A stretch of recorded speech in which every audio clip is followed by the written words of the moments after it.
اور اجازت ہو تو اسی منبر سے ان پاکھنڈیوں کو اعلان کریں جو مارنے اور مرنے کی بات کرتے ہو. ایک لومڑی اور ایک لومڑا وہ بھوکتے رہتے ہیں، دیکھتے ہوں گے آپ، اور پھر ہزاروں سیکیورٹی گارڈ کے بیچ میں گھومنا.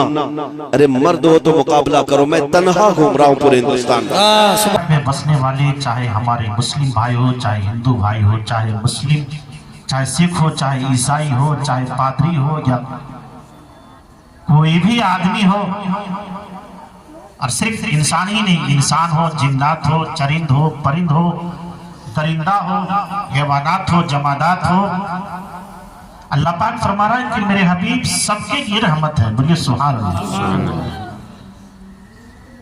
نبی پاک صلی اللہ علیہ وسلم کی ذات مبارکہ جب ساری کائنات کے لیے رحمت ہے تو ہمیں سمجھنا ہے کہ نبی کریم صلی اللہ علیہ وسلم کی رحمت سے اگر ہمیں مالا مال ہونا ہے تو نبی پاک صلی اللہ علیہ وسلم کے کردار کو اپنانا ہوگا. نبی پاک صلی اللہ علیہ وسلم کی مدنی زندگی کو ہمیں پڑھنا ہوگا. نبی پاک صلی اللہ علیہ وسلم کی مکی زندگی اور مدنی زندگی کا ہمیں احترام کرنا ہوگا. نبی پاک صلی اللہ علیہ وسلم سے مانگنے کا سلیقہ اور طریقہ ہمیں سیکھنا ہوگا. تب جا کر ان منزل کو اگر آپ طے کریں گے اور اپنی منزل کو طے کرنے کے بعد آقا رحمت صلی اللہ علیہ وسلم سے جو بھی آپ امید کریں گے اللہ پاک آپ کی امید کو پوری فرمائے گا.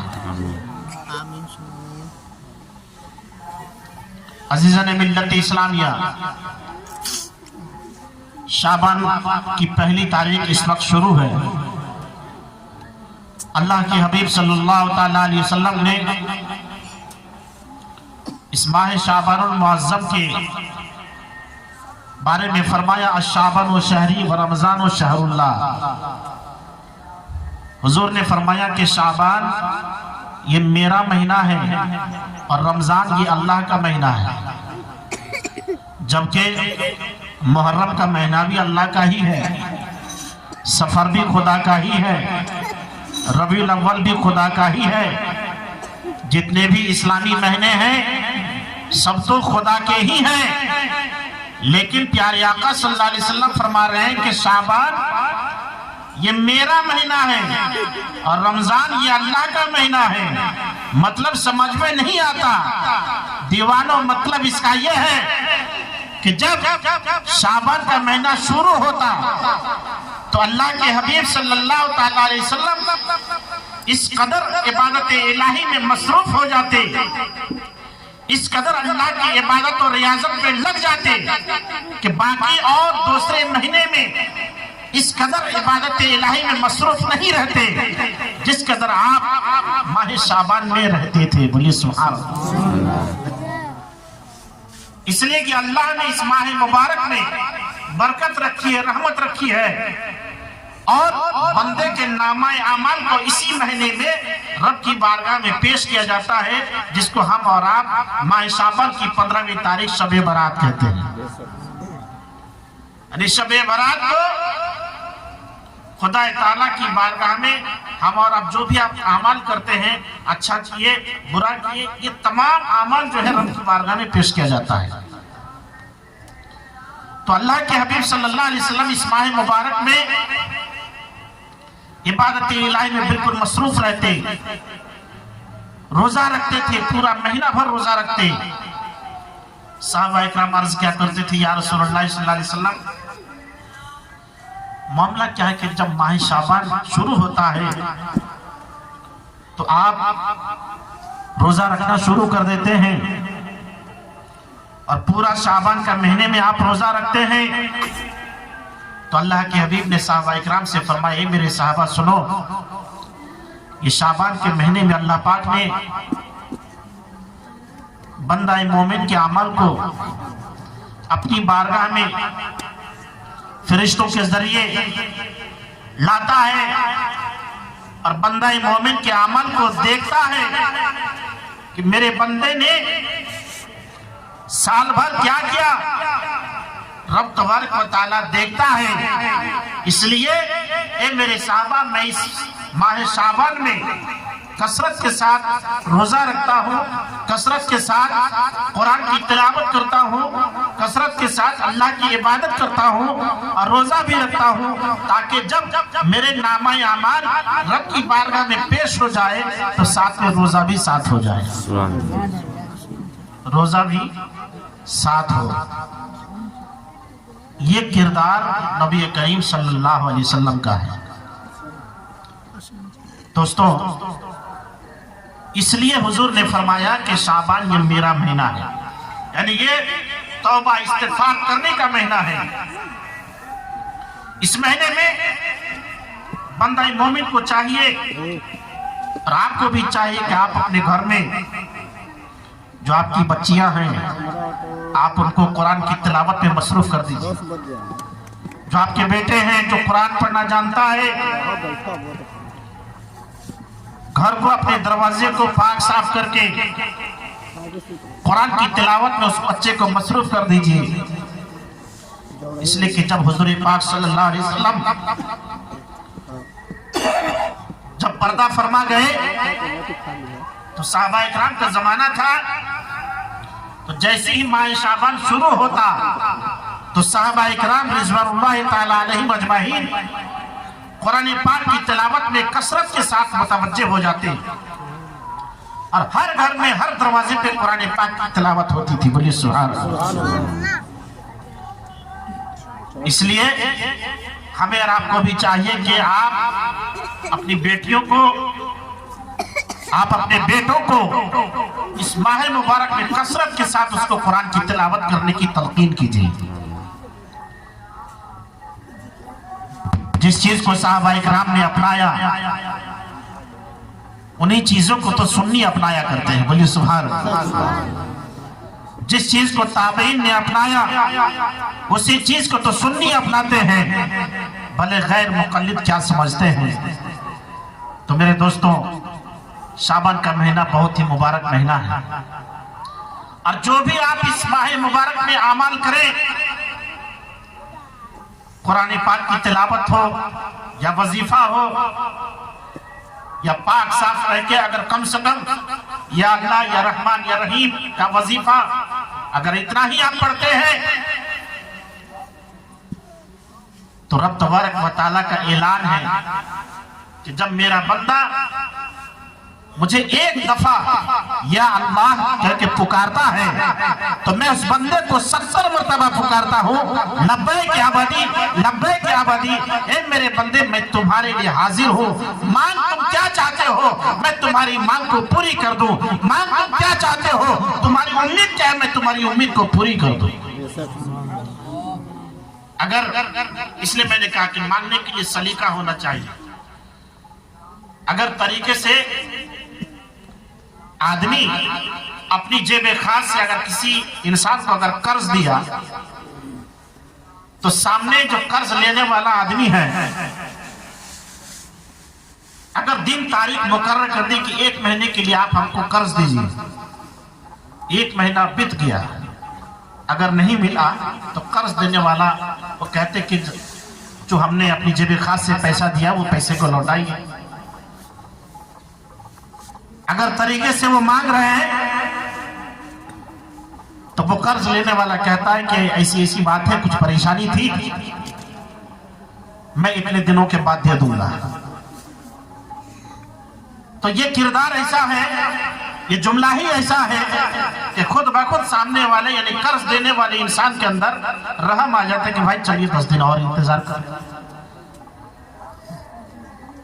اپنا پیسہ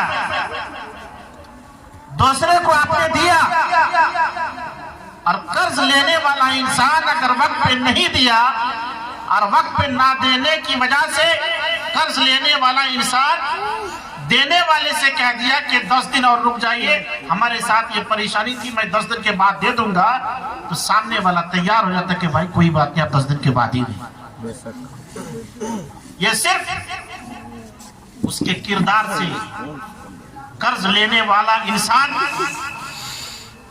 कि बात से कर्ज देने वाला इंसान ये समझ जाता है कि नहीं, बात इनकी हकीकत है, इसलिए कि इनकी बात जो निकलती है जो अखलाक और किरदार होना चाहिए उसी से निकलता है। लेकिन अगर अपना ही किरदार अगर ठीक ना हो तो जो आपने अपनी जेब खा किया, तो ये जबान है जो इंसान को, या मैं आपको बताऊं उसके बाद फिर अपनी गुफ्तगू को तमाम करूंगा। हजरत महमूद गजनवी रहमतुल्लाह तआला अलैह बादशाह गुजरे हैं और बहुत सारे बच्चे इस वाक़या को किताब में पढ़े भी हैं। तो महमूद गजनवी एक बहुत बड़े बादशाह थे और अपनी बादशाहती के जमाने में इन्होंने कभी गन्ना नहीं देखा था। लेकिन एक दफा ऐसा हुआ कि देहात की तरफ पहुंचे तो गन्ने को देखने के बाद थोड़ा सा ताज्जुब हुआ और जब देखा कि भाई गन्ने को लोग चूस रहे हैं और उसका मजा भी अच्छा मिलता है, तो बादशाह महमूद गजनवी ने सोचा कि हम भी देखते हैं। महमूद गजनवी ने किसानों से कहा कि हमको भी गन्ना दीजिए ताकि मैं भी इसका मजा लूं। जैसे ही महमूद गजनवी ने गन्ने को चूसा, बहुत ही अच्छा लगा, बहुत ही पसंद आया। लेकिन जैसे ही उसको पसंद आया, अपने वक्त का ये बादशाह है, जैसे ही पसंद आया तो अपनी नीयत को बदल दी, अपनी नीयत के अंदर खोट पैदा कर दी। बादशाह ने सोचा कि अब मैं किसानों के ऊपर मैं लगान मुकर्रर करूंगा, मैं टैक्स लागू करूंगा ताकि इन किसानों के जरिए से हमारे शाही खजाने में और ज्यादा आमदनी आ जाए, एक नई आमदनी लेने का जरिया हमको मिल जाए। महमूद गजनवी ने जैसे ही अपनी नीयत को बदल दी, अपनी नीयत को खराब नीयत में तब्दील कर दी, तो अब वही महमूद गजनवी अच्छा गन्ना को ले रहा है, लेकिन जो गन्ना रस से भरा हुआ है, लेकिन जब वो रस को, जब उस गन्ने को चूस कर मजा लेने की कोशिश करता है, खाने की कोशिश करता है, तो अब वो रस से भरा हुआ गन्ना, उसमें रस ही नहीं है, बिल्कुल खुश्क हो चुका है, सूख जाता है। सामने बहुत सारे किसान लोग वहां पे खड़े रहते हैं। सारे किसानों से महमूद गजनवी ने कहा कि ए लोगों बताओ आखिर मामला क्या है, इससे पहले हमने गन्ने को चूसा, रस से भरा हुआ मिला, लेकिन अब ये रस से भरा हुआ गन्ना मैं इसको ले रहा तो बिल्कुल इसमें रस ही नहीं है। किसानों में से एक किसान ने कहा कि ऐसा लगता है कि बादशाह की नीयत बिगड़ गई है, ऐसा लगता है कि बादशाह की नीयत में खोट पैदा हो गई है। मेरे दोस्तों, महमूद गजनवी के दिल पे बहुत ही तीर की तरह ये बात असर की और अपने वक्त का वो बादशाह महमूद गजनवी अल्लाह रब्बुल इज्जत की बारगाह में तौबा इस्तिगफार करने लगे कि मौला हमसे बहुत बड़ी गलती हो गई, शायद ये हमारी गलत नीयत का ही नतीजा है कि मैं रस से भरा हुआ गन्ना को लेता हूं, लेकिन वो गन्ना खुश हो जाता है, सूख जाता है। या अल्लाह मैं तेरी बारगाह में तौबा इस्तिगफार करता हूँ, अपनी नीयत को साफ करता हूँ, अपने दिलो दिमाग को साफ करता हूँ। जैसे ही महमूद गजनवी ने तौबा इस्तिगफार की, उसके बाद फिर गन्ने को लेता है, अब वो गन्ना जो है रसीला हो जाता है। बोलिए सुभान अल्लाह। अब वो गन्ना जो रस से भरा हुआ गन्ना को लेकर जिसका मजा नहीं मिलता था, अब वो गन्ना जैसे पहले था, महमूद गजनवी आप ले रहे हैं तो बिल्कुल रस से भरा हुआ मिलता है। इससे ये भी पता चला कि अच्छी नीयत का फल अच्छा होता है और खराब नीयत का फल खराब होता है। तो मेरे दोस्तों, वही महमूद गजनवी के बारे में मैं आपको बताना चाहता हूँ कि अपने वक्त का बादशाह होने के बावजूद भी इन्होंने लोगों को परेशान करने के लिए एक अंधा कानून, एक नया कानून लागू किया और लोगों के ऊपर, किसानों के ऊपर एक टैक्स लागू किया और उसने सोचा कि हमसे इनके जरिए एक नई आमदनी हासिल हो जाए। जैसे ही उसने अपनी नीयत को खराब कर ली तो रब तबारक व तआला ने अपनी कुदरत को जाहिर कर दिया। रब तबारक व तआला की कुदरत को देखने के बाद महमूद गजनवी को दिमाग आया, वहां पे उसकी अकल खुली कि हमसे बहुत बड़ी गलती हो गई।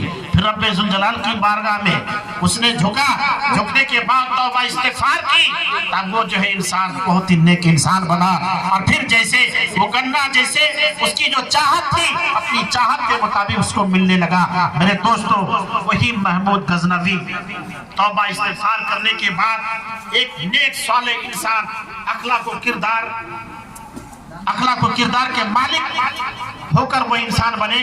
और वो महमूद गजनवी हज करने के लिए मक्का शरीफ और मदीना शरीफ पहुंचे। बोलिए सुभान अल्लाह। महमूद गजनवी अलैहि रहमत रिजवान जब हज करने के लिए मक्का शरीफ पहुंचे तो मक्का शरीफ में जितने भी हज के अरकान हैं, तमाम अरकान को अदा करने के बाद महमूद गजनवी मदीना मुनव्वरा की तरफ रुख किए। बोलिए सुभान अल्लाह। मदीना शरीफ की जानिब गए। महमूद गजनवी जैसे ही शहर मदीना के करीब आए, अपना शाही जो लिबास था, अपना शाही लिबास को उतार दिए और जो फकीराना लिबास है उस लिबास को इख्तियार कर लिए। बोलिए सुभान अल्लाह। बादशाह का एक शाही लिबास स्पेशली होता था।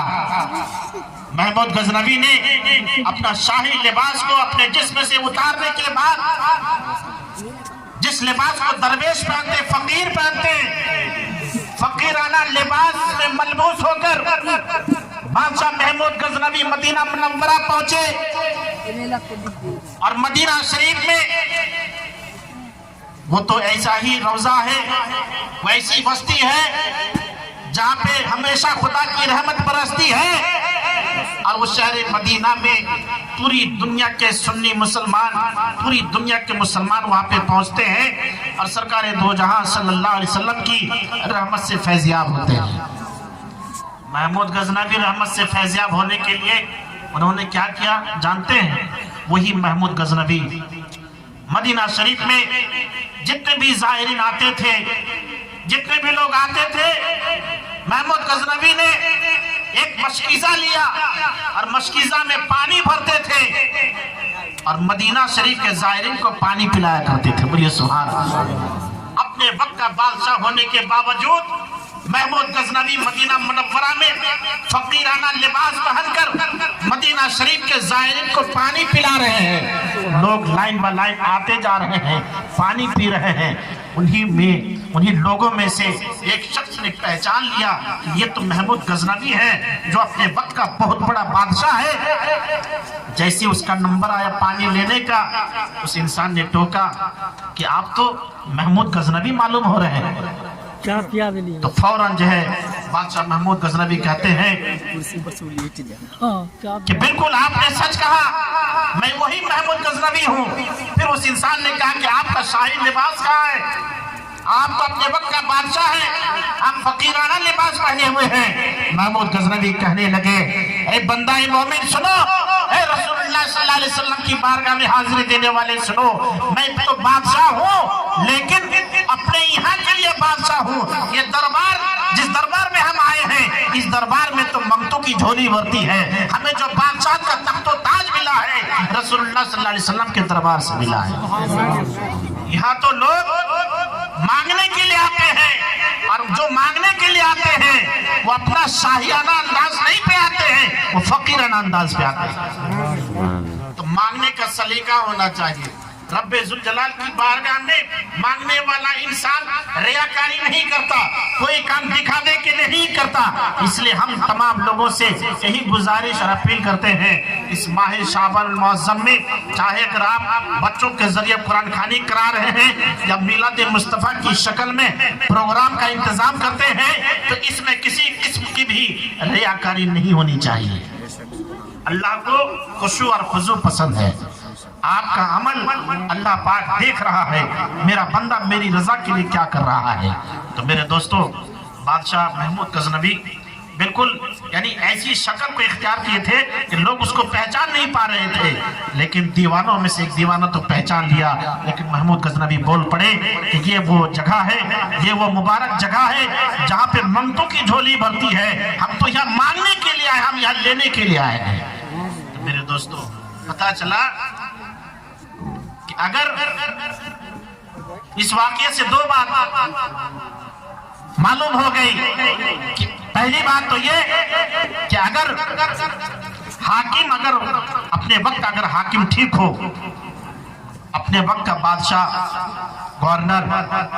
गवर्नमेंट अगर ठीक हो तो देश की हालत भी बहुत ही सही रहती है। लेकिन अगर अपने वक्त का अगर हाकिम अगर जाबिर हो, जालिम हो, तो फिर उस देश में हालात दिन ब दिन खराब होती जाएगी और बेरोजगारी भी बढ़ेगी, तजाद फसाद होगा, लड़ाई होगी। आप हर चीज से आप वाकिफ हैं। मैं ज्यादा इस बात पर इस मौजू पे मैं गुफ्तगू ना करके मैं आप तमाम हज़रात को मैं ही बताना चाहता हूँ कि इस वक्त आप अपने आप को बचाने की कोशिश कीजिए, आप अपनी औलादों को बचाइए, आप अपनी बेटियों की इज्जत और आबरू की हिफाजत कीजिए, आप अपने बच्चों को तलकीन कीजिए और खास तौर पर इस माह मुबारक में कि बेटा इधर उधर मत भटको, अपनी जिंदगी को बर्बाद मत करो।